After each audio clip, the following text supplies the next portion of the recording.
Selama ini, selama 30 tahun, saya tidak berbicara dengan siapapun dari mereka. Saya hanya berbicara dengan Allah. Sholat duha, sholat sunnah, berapa banyak? Antara 100 rakaat sampai 200 rakaat. Assalamualaikum warahmatullahi wabarakatuh. Teman-teman, kita bertemu kembali di channel Cahaya Hidayah. Nah teman-teman, jadi di vlog ini saya akan membagikan video kembali, yaitu dongeng-dongeng khurafat dari Habib-Habib Ba'alawi. Jadi mereka ini ya teman-teman selalu mendongengkan khurafat dari golongannya, dari datuk-datuknya, dari Habib Fulan, Habib Fulan. Habib Fulan ini memiliki banyak karomah, Habib Fulan ini bisa bertemu dengan Nabi secara sadar. Oh, banyak sekali ya teman-teman dongengannya. Pasti ya, yang saya pastikan mereka itu adalah berbohong. Jadi mereka itu mengatasnamakan karomah, tapi itu bukan karomah teman-teman, tapi itu adalah cerita bohong. Dan mereka itu berlindung yaitu dengan kata karomah. Nah, ini yang membingungkan kaum muslimin. Kalau yang masih awam teman-teman itu langsung percaya, oh wali, ya kan? Nah seperti itu.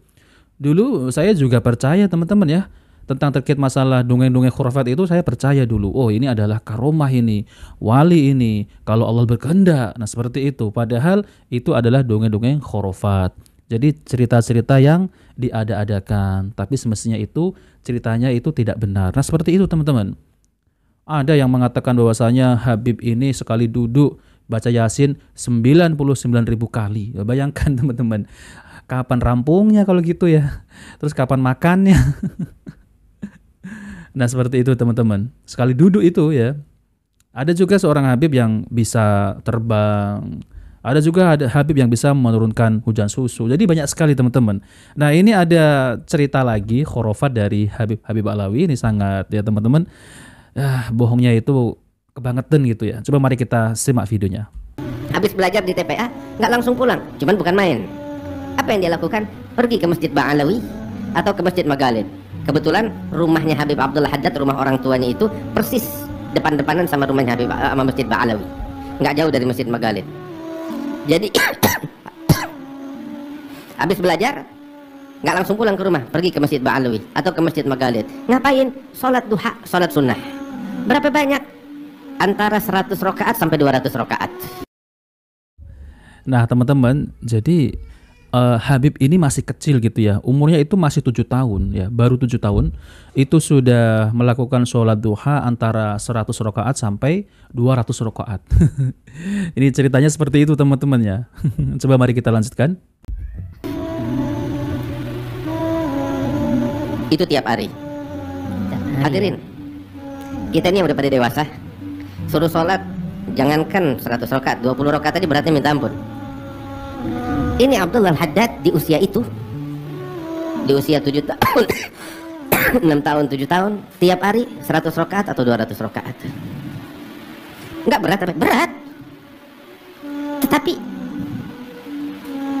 beliau merasakan kenikmatan dalam hal itu, sehingga bukan berat yang beliau rasakan, asyik, menikmati. Bagaimana enggak ketika beliau menyadari saat sholat, saat munajat kepada Allah, beliau berinteraksi dengan kekasihnya Allah Ta'ala. Makin lama makin asyik. Itu yang dirasakan oleh sosok Abdullah Haddad di usia itu. Sampai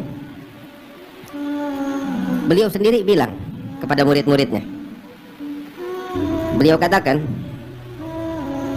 terkadang tuh beberapa murid-murid datang kepada Habib Abdullah Haddad untuk mengajukan beberapa pertanyaan agar dijawab oleh Habib Abdullah Haddad.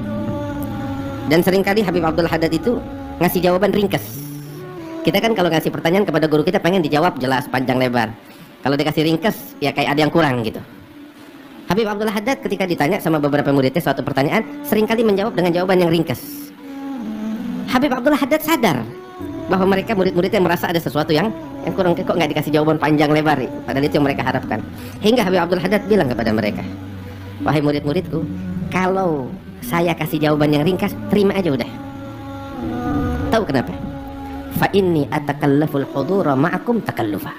Sebab saya ini memaksakan diri untuk bisa memfokuskan pikiran saya kepada kalian.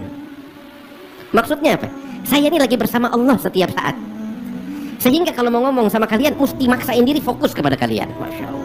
Kita kan kalau sholat maksain diri untuk khusyuk. Nah ini sebaliknya, Ini sebaliknya, dia maksain diri untuk bisa fokus sama kita. Kalau sama Allah udah otomatis. Makanya Sayyidina Junaid bin Muhammad, Imam Ta'ifatus Sufiyah, Sayyidut Ta'ifatus Sufiyah di Baghdad, beliau bilang, orang-orang selama 30 tahun menyangka kalau saya berkomunikasi dengan mereka, saya berbicara dengan mereka. Padahal selama 30 tahun saya tidak berbicara dengan siapapun dari mereka, saya hanya berbicara dengan Allah. Martabat yang sangat tinggi di dalam keyakinan. Wah, ini kita dapetin pada sosok Abdullah bin Abdul Haddad. Maka itu nggak heran murid-muridnya orang hebat semua, dan beliau juga berguru kepada orang-orang hebat. Nggak sembarangan milih guru. Nggak sembarangan Habib Abdul Haddad milih guru. Sekelas Syekh Ali bin Abdullah Baras menawarkan dirinya untuk jadi guru kepada Habib Abdul Haddad. Habib Abdul Haddad nggak mau, karena betul-betul beliau pilih. Dan Habib Abdul Haddad sendiri bilang, saya memiliki guru sekitar 140 guru yang tersebar di berbagai penjuru, dan setiap orang dari mereka adalah orang besar di masanya. Di antara guru-gurunya Habib Abdul Haddad ada namanya Al-Habib Abdurrahman bin Syekh Aidid, dan putranya Al-Habib Syekh bin Abdurrahman bin Syekh Aidid. Al-Habib Abdurrahman bin Syekh ini, sang ayah, beliau adalah muridnya Al-Imam Syekh Abu Bakar bin Salim. Dan putranya Al-Habib Syekh bin Abdurrahman terkenal seorang yang tenggelam di dalam lautan cinta kepada Allah, seorang majdzub. Ya, beliau juga belajar kepada Syekh Abu Bakar bin Salim di usia 7 tahun, dibawa sama abahnya. Nah, teman-teman yang dimuliakan oleh Allah Subhanahu wa taala, jadi mereka itu belajar dengan Syekh yaitu Abu Bakar bin Salim. Yaitu Syekh Abu Bakar bin Salim itu adalah habib gitu teman-teman ya.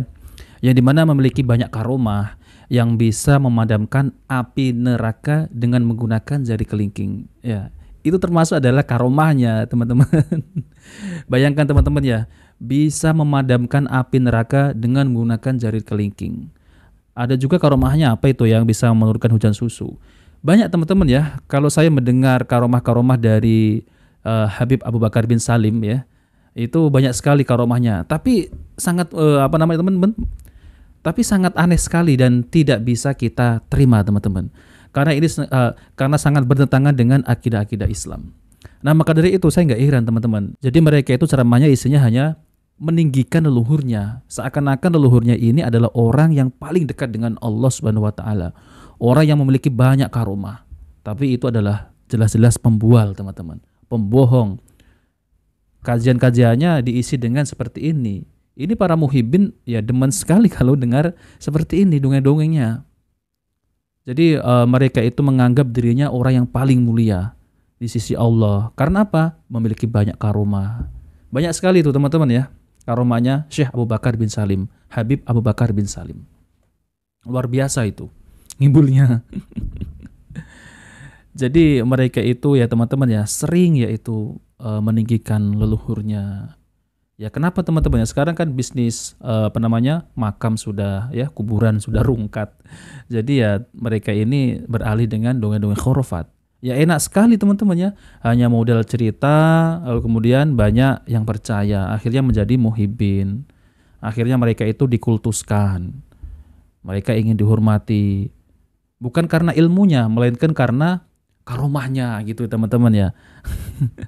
Padahal itu bukan karomah. Banyak sekali loh teman-teman kalau kita jumpai bahwasanya Habib Fulan itu memiliki keistimewaan, memiliki banyak karomah. Dan karomahnya itu di luar akal ya teman-teman. Jadi melebihi yaitu mukjizat Rasulullah SAW. Ya intinya mereka itu ingin dikultuskan lah, itulah teman-teman ya. Ingin dikultuskan seperti para nabi. Nah seperti itu. Padahal mereka itu sangat jauh sekali yaitu ya seperti keimanan para sahabat Nabi SAW. Kenapa mereka itu selalu menceritakan dari leluhurnya?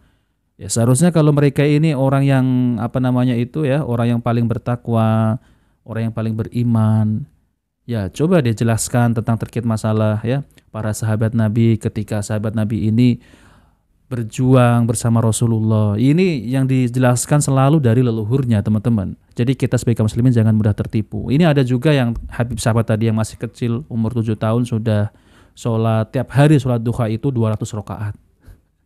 Setiap hari gitu, teman-teman.